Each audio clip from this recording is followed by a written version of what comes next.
नमस्ते।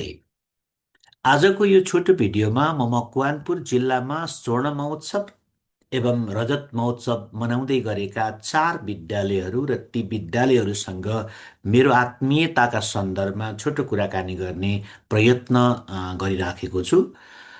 पहिलो विद्यालय श्री सिद्धार्थ माध्यमिक विद्यालय हेटौडा 2, जुन विद्यालयमा मैले 2042 सालमा चितवनको श्री जनजीवन माविबाट स्थानान्तरण भएर मेरो अध्ययन सुरु गर्ने अवसर प्राप्त गरेँ।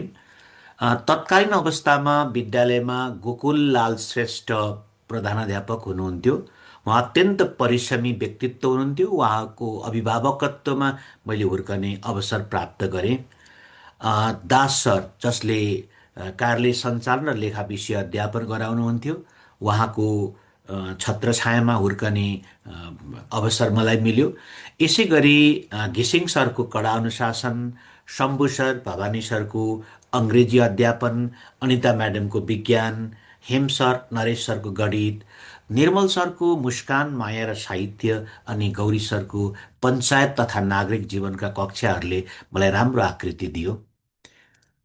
यसै क्रममा Mohan sir, Dinesh sir, Shambhu Gharti sir, Puran sir, Laxmi Prapanna sir, Hemlata madam लगायतका सम्मानित सर म्याडमहरूले हुर्काएको बिरुवा हुँ म सिद्धार्थको।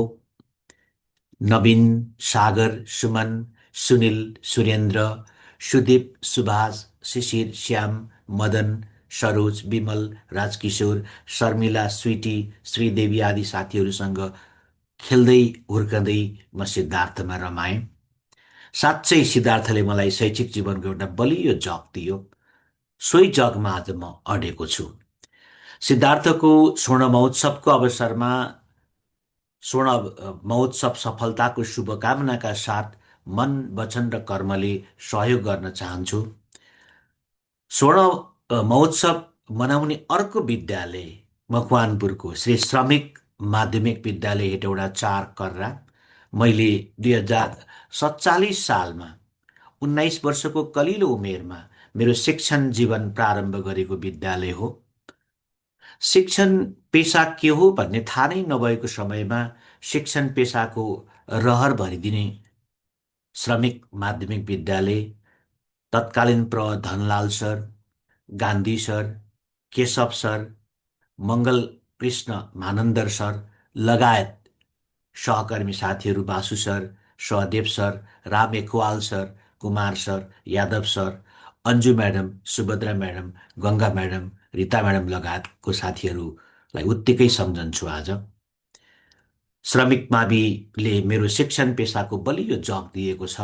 श्रमिकको स्वर्ण जयन्तीको अवसरमा स्वर्ण जयन्ती समारोह सफलताको शुभकामनाका साथ मन, वचन र कर्मले सहयोग गर्न चाहन्छु।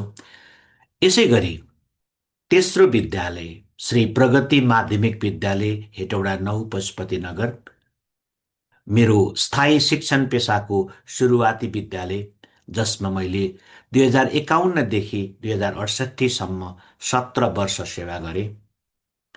प्रगतिले मलाई सही शिक्षक हुन सिकायो। मेरो उच्च शिक्षामा प्रगतिको ठूलो देन छ।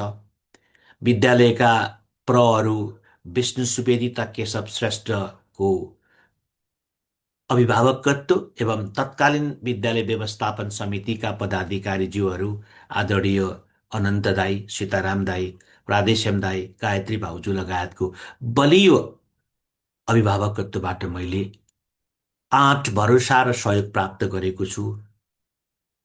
Radha madam, Niranjan sir, Kamal sir, Ghanshyam sir, Bimal sir, Tek sir, Purnabhadra sir, Shyam sir, Anand sir, Beli madam, Padma madam, Manju madam, Parvati madam लगायतका साथीहरू लगायत हजारौं विद्यार्थीहरूको मायाले मेरो शिक्षण जीवनलाई अझ बलियो बनायो। प्रगतिको स्वर्ण जयन्तीको अवसरमा थप प्रगतिको शुभकामनाका साथ मन, वचन र कर्मले सहयोग गर्न चाहन्छु। यसै क्रममा मेरो शिक्षण जीवनसँग प्रत्यक्ष जोडिएको अर्को विद्यालय जीएस निकेतन पनि हो। सार्वजनिक र निजी विद्यालयको बीचमा सहकारीबाट पनि गुणस्तरीय विद्यालय चलाउन सकिन्छ भन्ने आधारबाट 2057 सालमा स्थापना गरिएको ज्ञानदीप बहुद्देश्य सहकारी संस्था र संस्थाद्वारा सञ्चालित जीएस निकेतनमा सुरुवाती प्राचार्यको रूपमा काम गर्ने अवसर प्राप्त गरे। सँगै विद्यालय व्यवस्थापन समितिको अध्यक्ष भएर पनि काम गर्ने अवसर जुट्यो। यसरी सार्वजनिक शिक्षा, निजी शिक्षाको सन्दर्भमा थप अनुभव हासिल गराउने क्रममा मलाई जीएस निकेतनले ठूलो सहयोग गरेको छ। जीएस निकेतनको रजत जयन्तीको अवसरमा थप प्रगतिको शुभकामनाका साथ मन, वचनले र कर्मले सहयोग गर्न चाहन्छु। धन्यवाद।